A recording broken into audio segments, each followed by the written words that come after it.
Good morning, everybody. Happy half and half Thanksgiving Saturday day.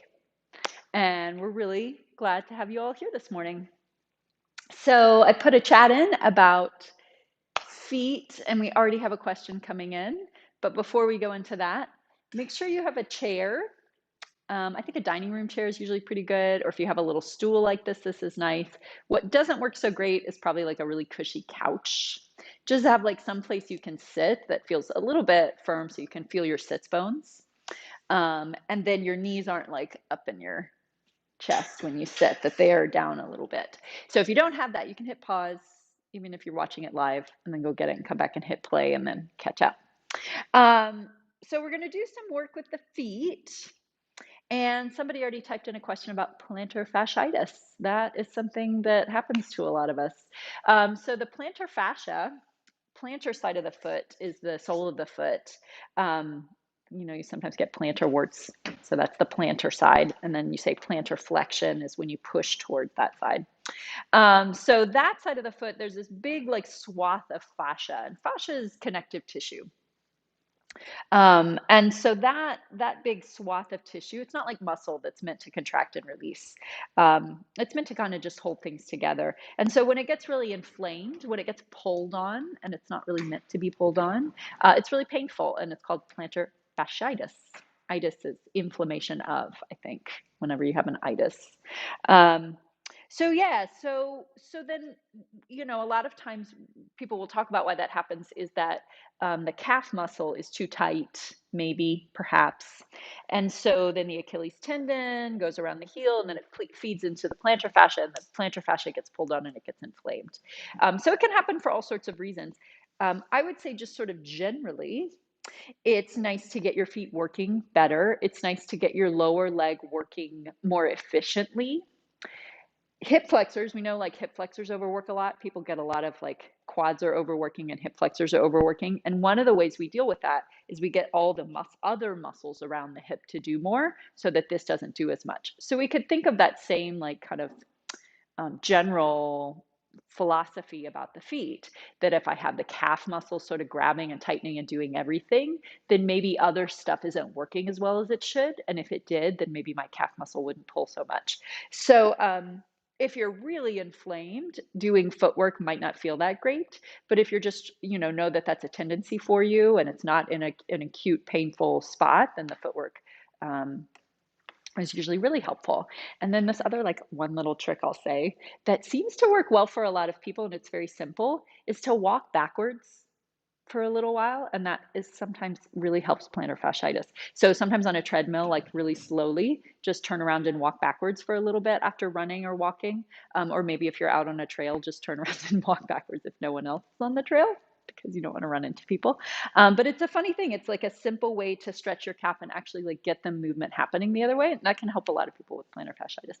That's just a little foot hack, as people say. Anyway, but let's do some foot stuff. So you're on your stool, and your feet out in front of you, about hip distance apart, and then setting up right on top of your sits bones, and way at the front edge of your seat. And that'll put a little more weight into your feet. If you're way back and kind of leaning back, your feet don't actually have to do anything. So get a little forward, like you're ready to stand up, like we did last week. Yeah. And then once you're in that position, you feel your sits bones there. We're just going to start with this little foot action series, which is taking the heel a little ways up, letting the toes spread out on the floor, the ball of the foot spread out and back down. And then the toes come off the floor, the heel comes down. So I'm basically doing what might be thought of as pointing and flexing. I lift my heel a little bit, and then I lift the ball of my foot. And I'm not going to lift way up as high as I can. That's actually going to tighten a little too much in the arch. It's not really what I want. It goes more into the calf. I'm going to keep the heel kind of 2/3 of the way up so that I feel more of the ball of the foot spreading out, more of the toes spreading out. The toes can actually push a little into the floor as they spread out, and I get more muscles working. I get a more diverse group of muscles working in my lower leg. And just back and forth like that a couple times. It's kind of simple. And like I said, this isn't that different than pointing and flexing, but what is different is the floor is there. So I'm not just pointing and flexing in the air. I'm actually pushing into something as I lift my heel and pushing into the floor with my heel as I lift my toe. That really activates things differently. It's less about the like flexibility, more about the mobility, which is how you work in your range of motion. So then let's go to the other foot. Same thing, coming up, heel about 2/3 of the way up. So the ankle is not getting pushed on too much. And then ball of the foot coming up, heel pressing down. And then toes spreading out, ball of the foot pressing. And then heel of the foot pressing. Back and forth. Last night, Scott told me my toes were arachnodactyl, which is fancy, right? So maybe you want arachnodactyl toes, which I hear means they're spidery. So maybe you don't want that if you don't like spiders, but I like it.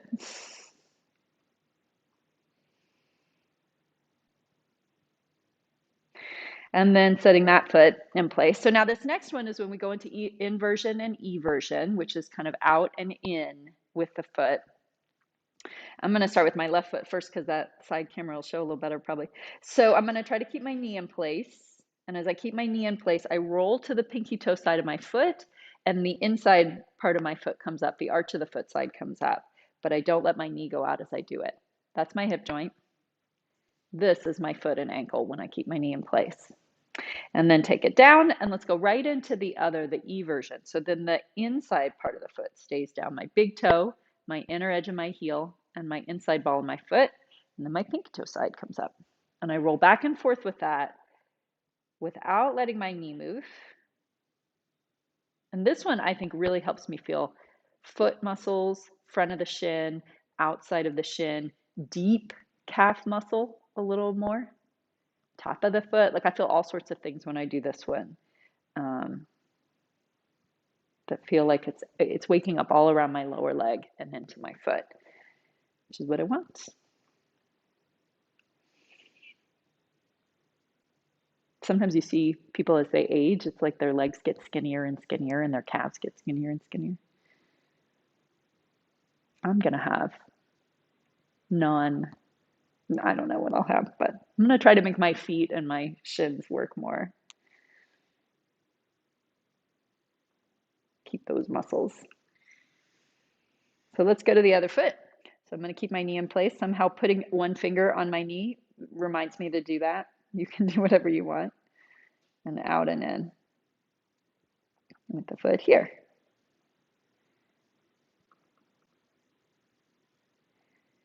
And I often tell people my foot is very mobile. It will move a lot and it has a lot of strength in those positions. I've been doing a lot of work with my feet probably for at least 25 years, like very specifically just because I dance barefoot and we do a lot of footwork that way. And then Pilates does a lot.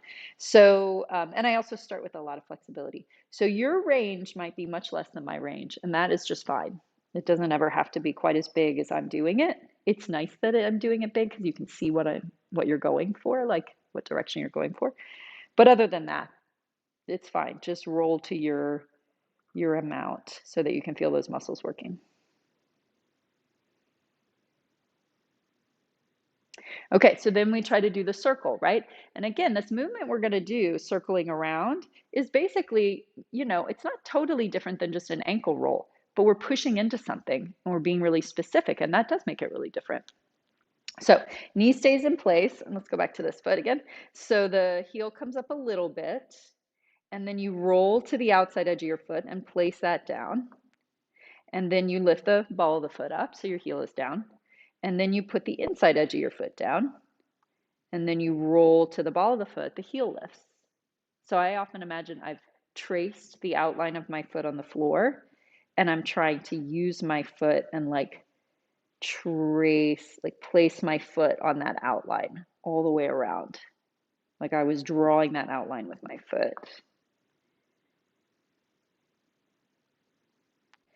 And then reverse your circle. So down the inside edge, and then the ball of the foot's up, and then the outside edge, and then the ball of the foot down.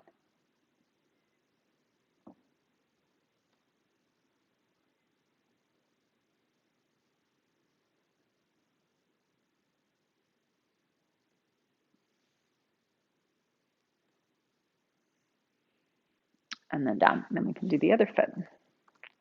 So the heel lifting up about a little bit. I'm not even lifting it quite as high now. I'm lifting it about halfway up just because that makes it easier to transition to the outside of my foot. And then the ball of the foot lifting.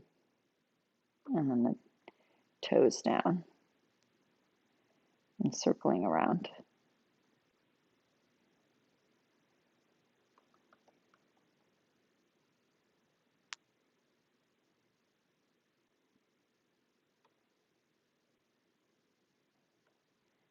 And then take it the other direction.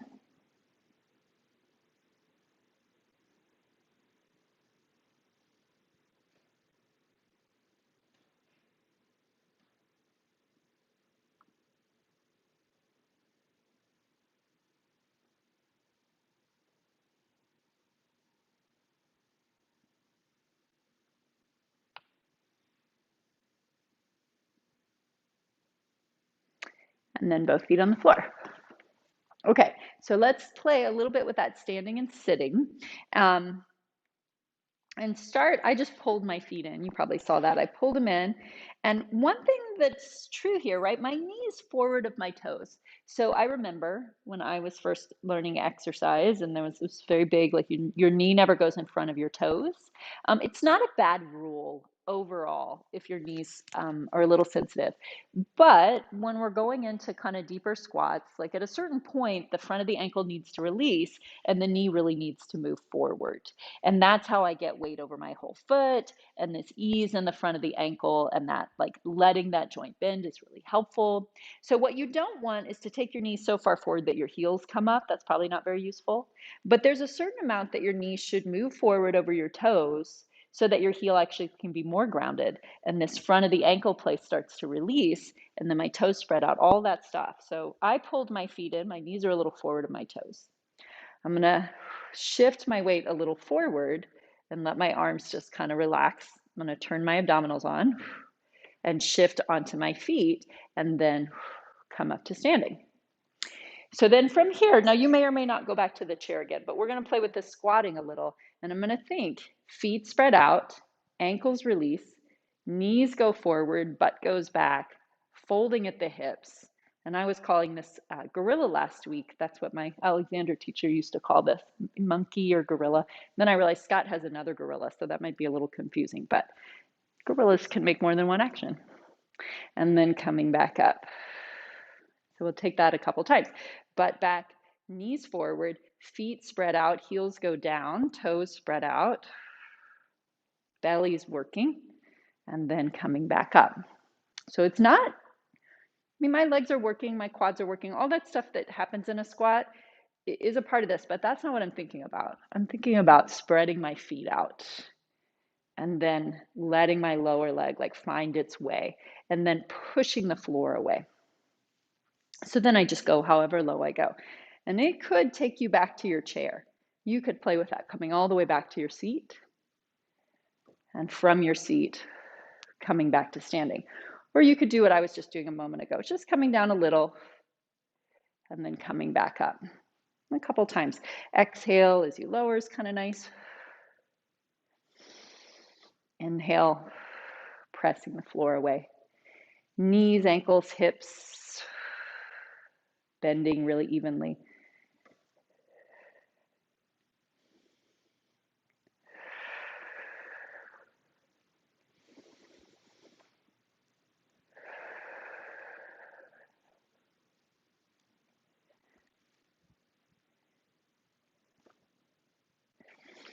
And the next time you're up to standing, staying standing. Okay, so we're going to take this stool, the chair out of the way somewhere. And then come down to the mat.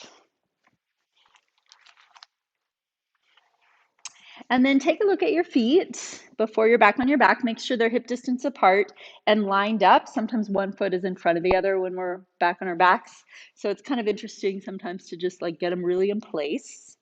And then once you do, slide your butt forward towards your heels and lie back, and that'll put you about where you want to be. And then just kind of feel, like see if you can feel where your feet are. Sometimes when your feet are even, they don't feel even, like one foot feels a little more forward. For me, it's my left foot. When my feet are really on the same line, my left foot kind of feels a little forward. So if that's a case for you, and it might not be, but if it's the case for you, just kind of like let your body figure that out for a moment. Like, where is that centered place? Because we're going to go into knee folds, and as we do, we're going to try to put the foot back down in the exact same spot every time. Just a little, whatever feels like the spot. So we know knee folds, we know what's going to happen there, but I'm going to give you some different things to think about. I'm going to first start by lifting my right foot. I'm going to think about my left foot first. So my right foot's going to come up, but I'm going to start by thinking about my left foot and how it's in the floor, how the whole foot creates that sort of outline we worked on. The toes are all down. And then little tiny bit of pressure. Not much, but just a little bit to know you're there, right? And then thinking about the lower abdominals coming on as the left foot pushes down. And for me, when I do those two things, left foot down, lower abdominals on, it's like my right foot starts to float. Maybe it's because I've done it for many years, but there's this way that my right foot wants to come up into the knee fold. And then as I take it back down, I'm going to try to put it back where it was a moment ago. Then I'm going to do the same thing. I know my left foot's coming up, but I'm going to start with the right foot. Spread it out, press it down, find your abdominals, and then let the left foot float up. It comes back down, and there's a little transfer of weight. Left foot finds the floor, belly on, right foot comes up.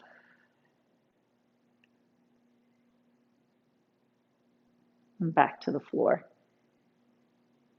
A little bit of foot suction. Gets suctioned into the floor so the other foot can come up.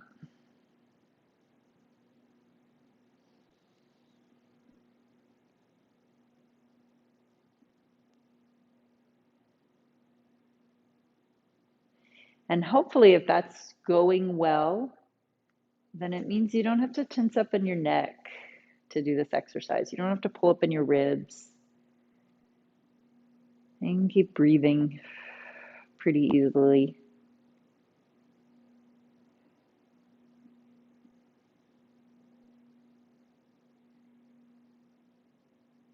Now, the next time you have a leg up, let's leave it up there. And then with that nice abdominal connection, you're going to make it do a little more so that you can bring the right foot up.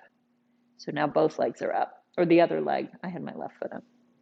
And then keep that nice abdominal connection. Take the first leg back down. Let it really find the floor. A little bit, press into it. That's a nice foundation for my right leg to come down. So let's try that version. So I'm going to start with my right leg. Right leg comes up. Left foot's really grounded. And then belly has to turn on more to bring the left foot up. And I keep that real strong feeling in my lower abdominals to let my right foot come down. Once it's down, a little bit of pressure through that foot. And that stabilizes so my left foot can come down. Inhale, left leg up. Right foot really grounded. More belly, exhale. Right foot comes up. Left foot down. Find the floor. Right foot down. So we're really transferring weight between the right foot and the left foot, but also between the feet and the abdominals, right? So first thing, I transfer my weight to my left foot as my right leg comes up. And then I really transfer my stability to my pelvis, to my belly, to get the other foot up. I let it come back into the right foot. And then both feet come down. Left foot comes up one more time. Belly takes your weight. Right foot comes up.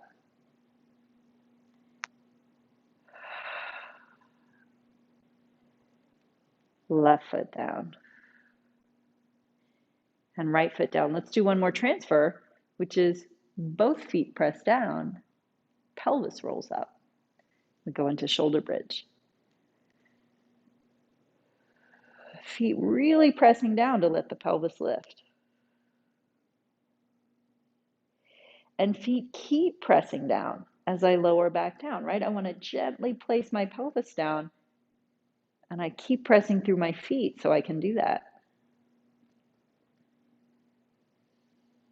And then once my pelvis is all the way down, I don't need that so much anymore, right? Oh, my pelvis carries its own weight. The floor takes the weight. Pressing the feet, pelvis can float up.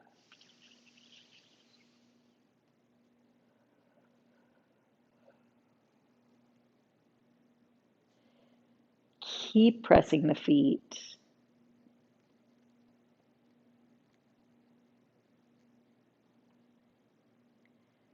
Until the floor takes the weight of the pelvis. Now, the other option, right, would be for my back and my hips to come on to try to lift the pelvis, right? Something's got to take that weight. So by pressing the feet down, I actually make it easier on my back and my hips.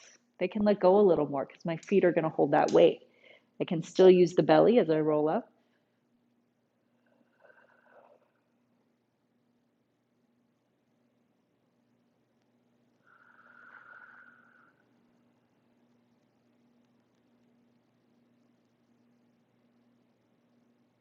And one more time.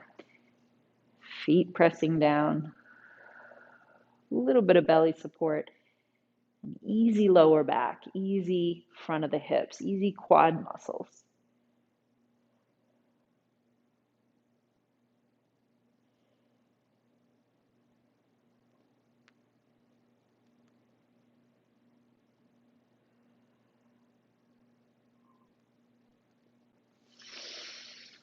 Once you finish that, take one knee in or both knees in and come up to sitting. Okay, so let's play with an exercise that comes from the reformer, the Pilates reformer, and that I often do in my reformer on the mat class, which is called the stomach massage. And don't get too excited because it's not like a soothing, relaxing stomach massage. The name comes from like using your abdominals so much that you would massage your organs. So I'm just going to prepare you for that. But it's good. It is a good exercise. You should be excited about that. So let's start with your feet, and you're going to have them in a V shape, in that Pilates V shape, and your knees bent. Now, I'll give you a couple options here. But let's start with that V shape in the feet and the knees bent. And then you want to be able to pull the pelvis a little forward. And in order to do that, you're going to have to round your spine. So you're going to have to kind of tuck your tailbone under so you're back behind your sits bones. You're not right up on top of your sits bones. That's just going to make your hips go crazy. So be back. You're kind of in a C shape, kind of like rolling like a ball position. And then reach around and grab onto your knees or your shins. And then really feel like your spine in a C-shaped curve from your head to your tailbone. Now, you could hold the backs of your legs. That's one option there. And you want to be in a position where it doesn't feel like it's grabbing just like crazy in the front of your hips. And your belly can work. Another option would be to be back on your elbows. And I think this works well for a lot of people. For some people, this bugs their neck. But if it doesn't bug your neck and you know your hips are tight, this is a good way to do it. You can really get into your abdominals. It's almost like that 100 position. And then another thing you could do it lying on your back if you wanted to, if that really felt like the best place to do it. So one of these positions, belly really drawing in, ribs really drawing in. Now we're going to press the feet into the floor and you're going to lift your heels up barely. Like hopefully you can't even tell my heels are off the mat when you're looking at the screen. Like cuz they're just barely off the mat and I'm really pressing through the ball of my foot. And then I could like slide a piece of paper under my heels.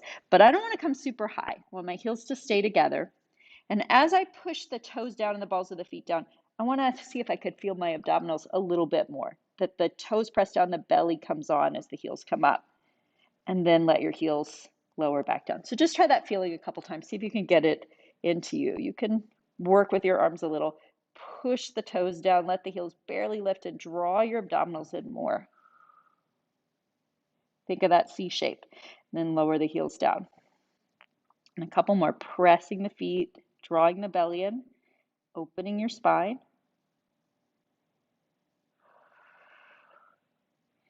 And then one more time, find that feeling. Now, just like we did in the knee folds, you're going to keep pushing through the left ball of the foot, drawing the belly in. And then we're going to reach your right leg out to straight. Flex and point your foot. Draw it back in. Find that feeling on the right foot. Push the foot down. Find your belly. Reach your left leg out. Flex and point. Bring it back in. We'll keep doing that exchange. Reaching out. Flex and point. Come back in. Ball the foot down. Reaching out. Flex and point. Bring it back in. Now, you can leave your leg low on the floor if you want to. That's fine, and you can still get a lot of work out of this. Or you can do it kind of like I'm doing it with the leg off the floor.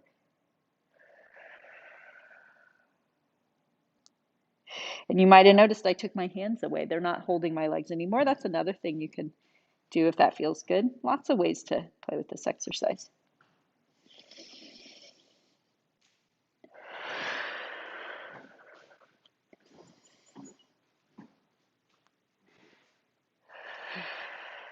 Last one.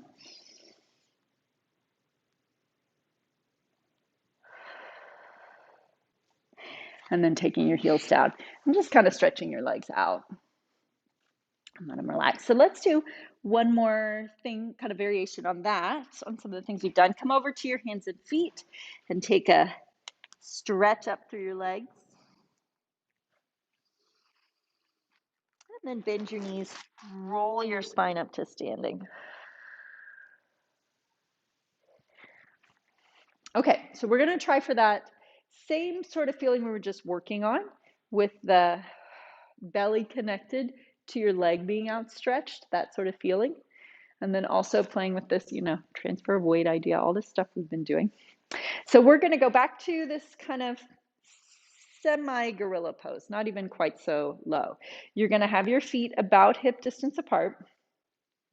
You're going to send your butt back a little and your knees forward a little, but you don't want to go into a super low squat. You're just going to go into a little bit of a squat here. And your spine, really nice long head to tail position. I like to put my hands on my hips. That's a good way to do it. Find your feeling in your belly. Shift your weight over onto one foot, let's say your left foot, and slide your other foot forward. So the foot's flexed and the heel is on the floor here. Check out that position. And then bring it back. And then shift your weight over to your other foot. And take the left heel out and forward. That position there. Now that's the position we're going to work in. And if that just does not feel good to you, you can bring your chair back and sit in your chair and kind of do the same thing. Just reach the leg forward sitting in your chair. We're going to take the leg up and down in a moment. You can do that on a chair. It actually works all the same stuff too. So let's try it.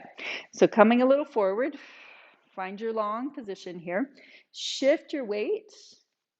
I'm going to shift to my right foot, left foot forward, and then I'm going to reach through the heel, draw the belly in, lift the leg up, lower it back down.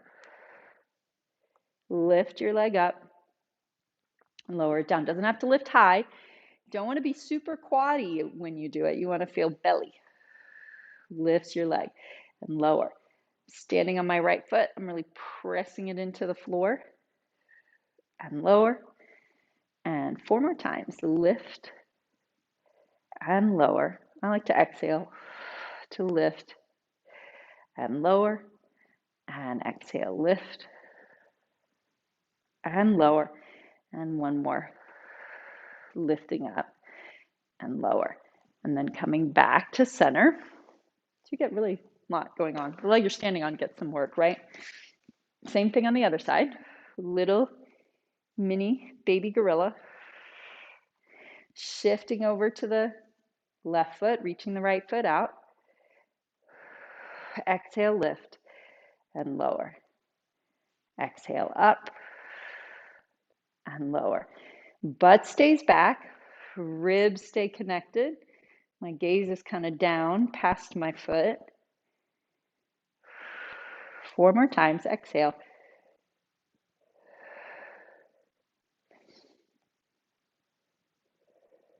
Last 2.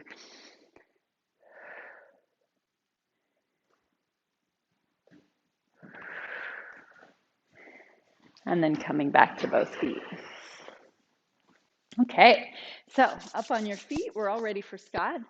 I'll let him come around and set up.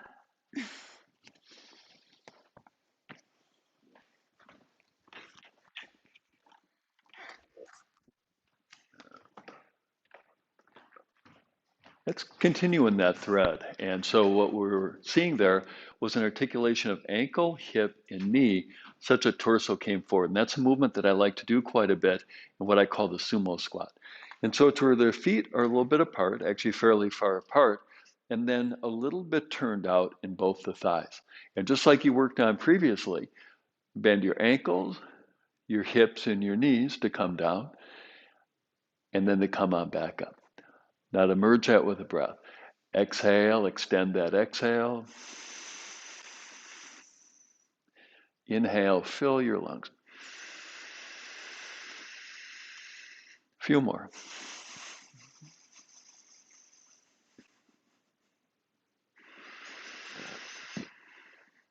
And next time in that triple flex position, pausing here. Then broad across your collarbones, open across your back, just like you did before. Gaze is a little bit downward, a little bit forward. And then to help work with strengthening the arches of your feet, take your forefoot, toes and balls of the feet, press them down, such that your heels start to levitate up. And we'll take a few breaths here on your forefoot, not on your heels. And then slowly over a count of 5, descending your heels down. 5, 4, 3, 2, 1. Contact. Take a moment here. Let your feet sink into the floor, mat, tile, carpet, what have you. Then submerge your feet and let that downward flow of energy generate the upward lift. And then step your feet back together. So now we're going to make our way down to the floor, all the way down to your belly. With the out breath, arms to the side up. And then with the in breath, folding forward.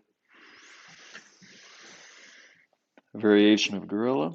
Exhale, reach the crown of your head forward. And then stepping your feet back.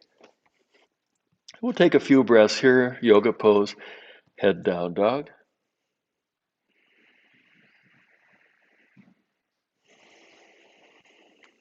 And then down to your knees, all the way down to your belly. And on your belly, place your hands right next to your armpits. And just like we worked on in the sumo squat, place your shoulder blades such that your upper back is spacious. So don't squeeze your shoulder blades together. That would be compressing your upper back. And now simultaneously to opening your upper back, broaden across your collarbones. Open your chest. And then with your back broadening and your chest opening, now float your hands up off the floor. Reach your arms back. Palms facing up toward the ceiling. And then to work on the muscles in your torso that support optimal posture, we'll hold here for a few breaths.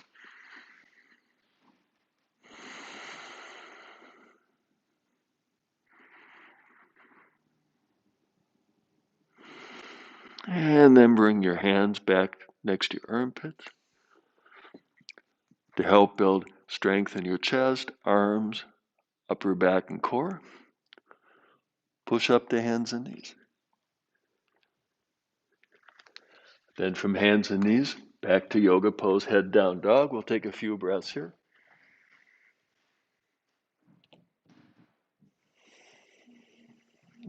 And then with the next out breath, step your feet forward, ending up in gorilla. Inhale, folding. Exhale all the way up.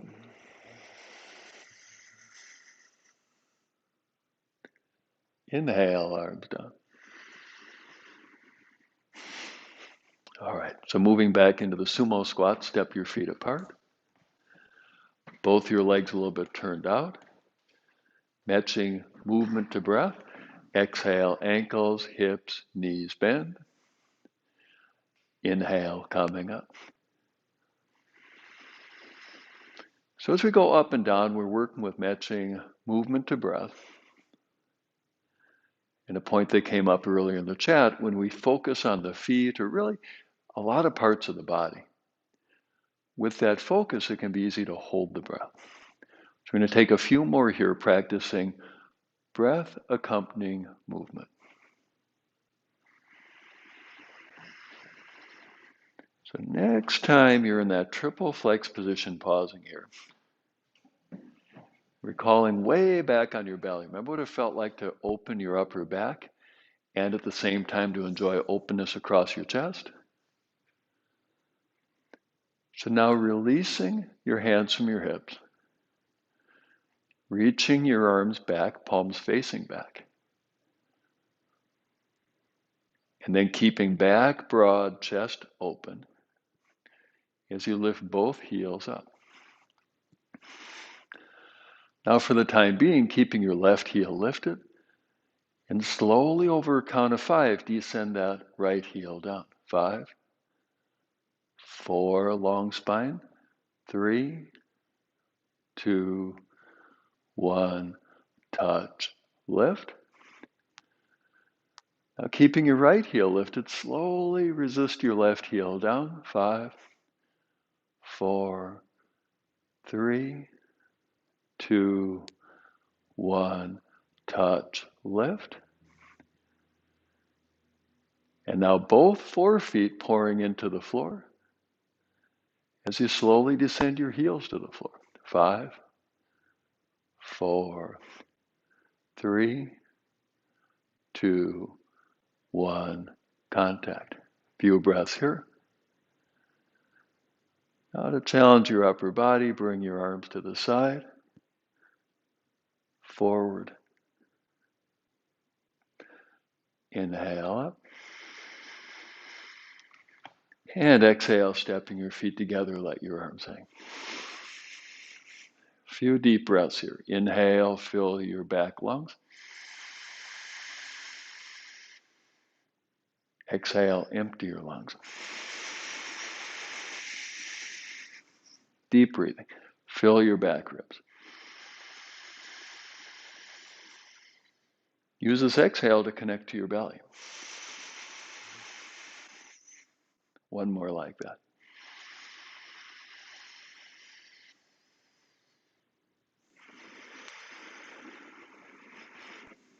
Now we're going to make our way back to the floor again. Inhale, fill your back. Exhale, arms to the side up. Inhale, folding. Exhale, gorilla. Inhale, stepping back. We'll take a few breaths here, those same slow, deep breaths.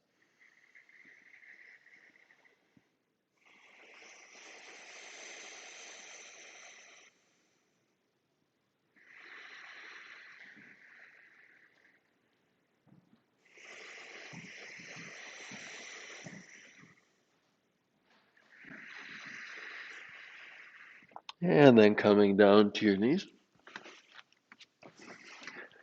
And then sitting in a cross-legged position. Now, if sitting on the floor cross-legged pains your hips or your knees, you could sit up on that same stool. So whether you're sitting on the floor or a chair, lifting up, head held high. Now notice how your belly, by default, points straight ahead. So keep your belly pointing straight ahead as you turn your head to the right. Then turn your neck segment by segment. Belly still faces forward. Turn your shoulders to the right. The upper part of your rib cage, but not the lower part of your rib cage. Left hand comes across, right hand behind.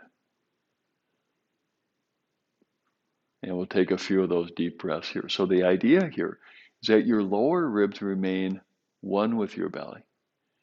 And it's your head, neck, shoulders, and upper chest that turns. Maybe you're already feeling right between the shoulder blade where so many people are stiff. That's where a lot of the movement occurs. That's where a lot of the benefit occurs.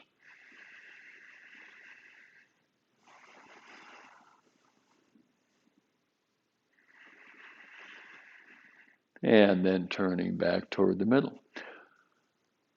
So if we think in terms of physiology, we were rotating in the cervical spine, the thoracic spine, but not the lumbar spine.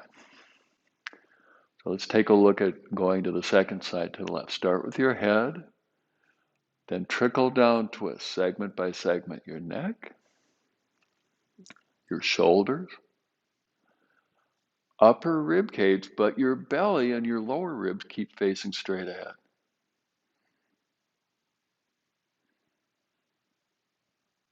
Inhale, fill your back lungs. Exhale.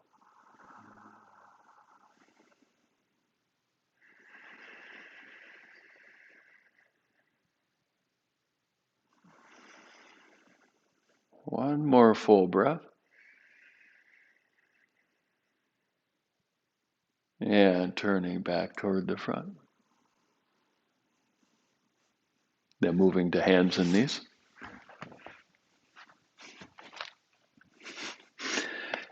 And then from hands and knees, lift your knees and hips back to head down dog. We'll take 3 deep breaths here.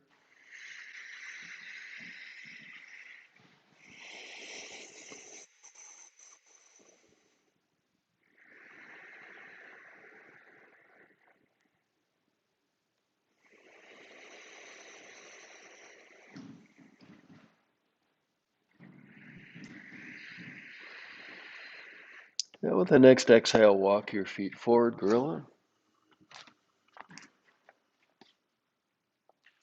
Inhale, folding.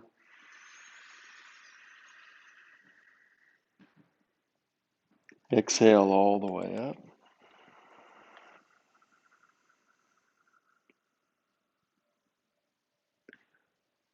Inhale, arms down. So now let's take that idea of twisting in your upper back and your neck and apply it into side angle position. Step your feet wide apart. Turn your left foot in and your right foot out. Let's start with a little bit of movement in your lower body. With the exhale, bend your ankle, your hip, and your knee. And then inhale, coming up. Now, if we're going to go through sort of a rank order of instructions here. So I'm taking my knee, my thigh, straight out toward the side as I bend. And as I straighten. At the same time as the leg goes straight out toward the side, I'm primarily oriented toward the front of the room here. But please don't try and square your hips. It's really hard on the hip joint. So doing this kind of work, we're looking for benefit. And trying to square the hips is actually really hard on the labrum of the hips. Sometimes can even tear the labrum. So next time that knee in the bent position, pausing there. So I am by and large oriented toward the front, but not trying to square. That becomes even more important as I tip my hips. And by not being square, once my elbow comes to my knee and my hand on the hip, then my belly just a little bit faces toward the floor, doesn't it? So keeping that placement orientation of your belly, as you now take your left arm, sweep it forward, sweep it through. So keep your belly facing where it is and take a peek inside your armpit, turning your head, neck, shoulders, upper ribs, just like we did in seated.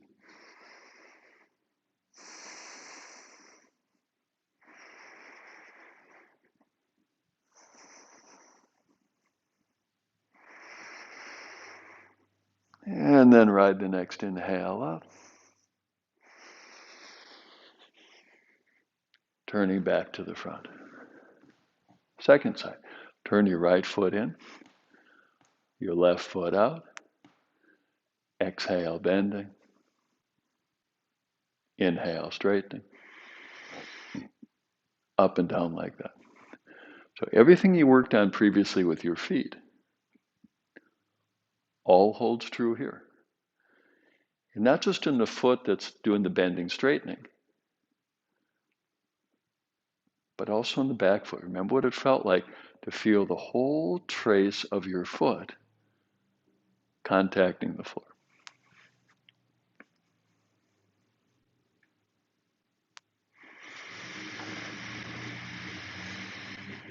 Next time, knee in the bent position, pausing there. So even though by and large you're facing toward the front, not square toward the front, just a little bit of angle. Then as you bend, tip in your hips, that angle may actually increase a little bit. So that yes, your belly more or less faces toward the front, but a little bit it faces down.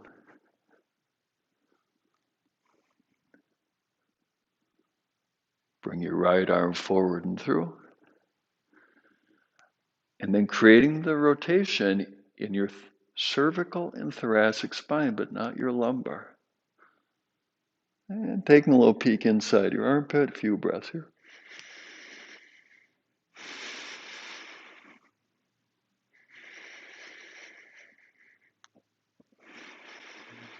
And ride the inhale up. Turn back to the front. And then step your feet together. So let your toes drop.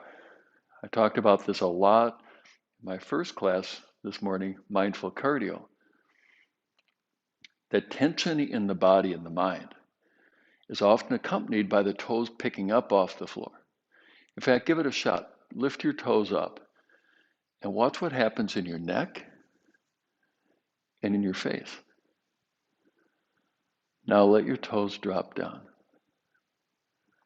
Do you feel how there's a softening? Now I know there's a lot of talk, especially in yoga, about lift your arches. Let your feet relax. So imagine summertime, warm mud, the joy of barefoot in the warm mud. Well, a yoga mat is no substitute for the warmth and beauty of summer, barefoot. But let your feet relax. Yes, even if your arches drop a little bit.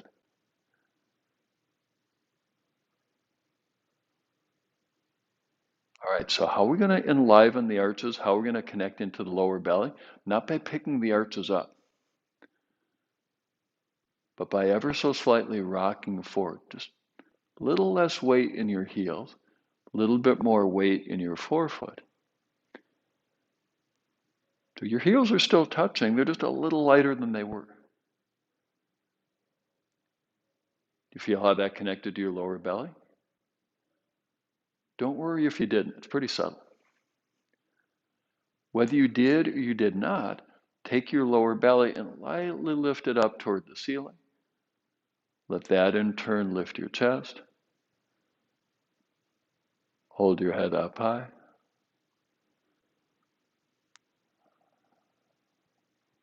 And now let's make our way to the floor. Direct the inhale into your back to free your upper back. Exhale, arms to the side, up.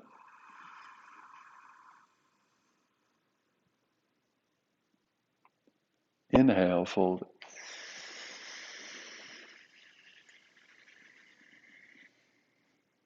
Exhale, gorilla. Inhale, stepping back. We'll take a few breaths here.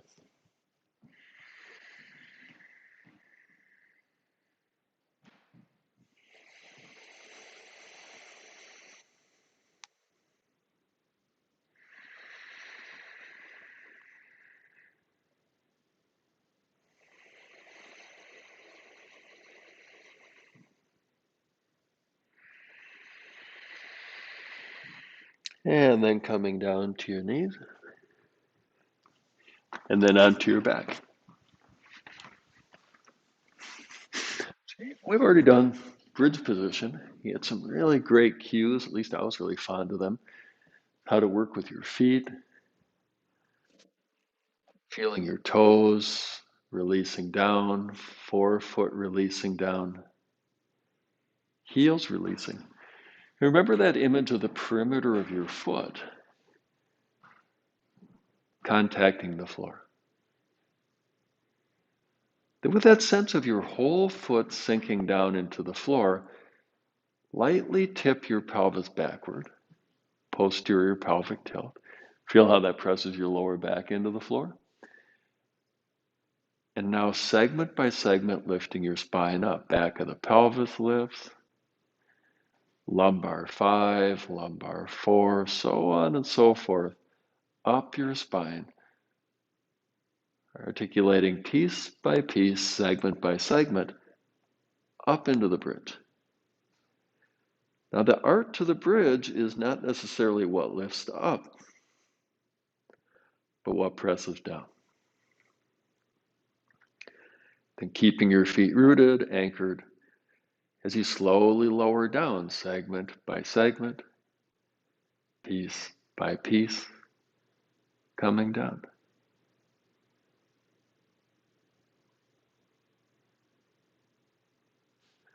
So in time, it's this serpentine movement in the spine. Posterior pelvic tilt, press your lumbar spine down. Then sequentially lift the back of your pelvis, lowest lumbar segment, next segment up, all the way to where lower back meets your ribs. Continue to articulate segment by segment. And now articulating those vertebrae that correspond to your ribs, all the way up to between your shoulder blades. And we'll hold here for a few moments. And then slowly, slowly, the reverse coming down.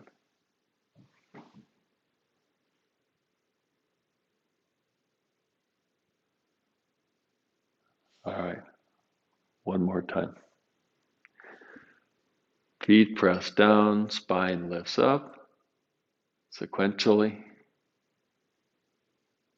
segment by segment. And once your hips are way up in the air, then noting where your pelvis is. And I sometimes like to bring my fingertips to help me note, okay, here's where my pelvis is. So without one side dropping, without one side tipping, see if you can keep your pelvis where it is. As you take your right heel and lift it up and bring it back down. Remember how you did this in the stool a little bit earlier? And now once that whole right foot is down, now take your left heel, lift it up and bring it down. So side to side like that. Not all that dissimilar to what you did in the knee folds right at the outset. Different, yet some similarity. Let's do one more up and down. Pelvis stays steady, stable.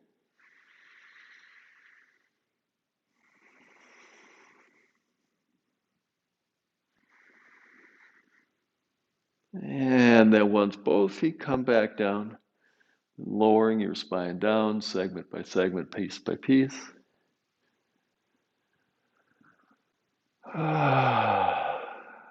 And then resting on your back.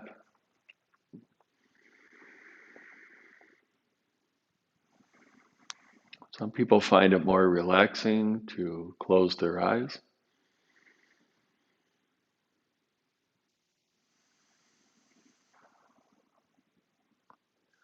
That was a lot of information that you worked with your body. And now we're going to take a little bit of quiet time, a little bit of space for your body to integrate what may have been useful, to let go of or prune what may not have been useful. So you can walk away with from this session not having to remember to hold your body in some certain way, but rather trusting that your body has taken what it needs. And one less thing that you need to keep track of or manage, to hold your body in some certain way.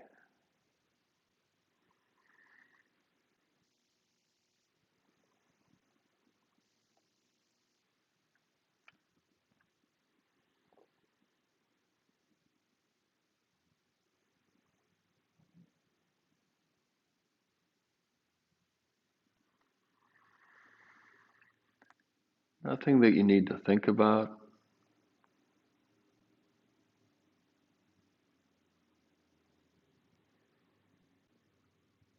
Nothing that you need to do to enhance the process or the experience.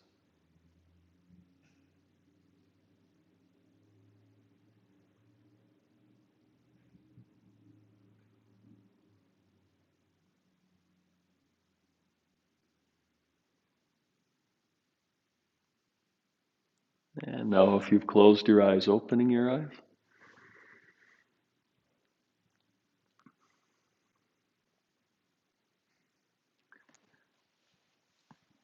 coming up to sitting.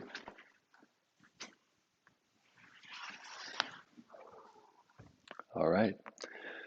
So any comments, any questions in the chat box? Looks like kind of empty for the time being. Thanks so much for joining us. We do this each week, every week, half and half. But please tell your friends. Free for everybody. And let's do this again really soon, like next week. Bye-bye.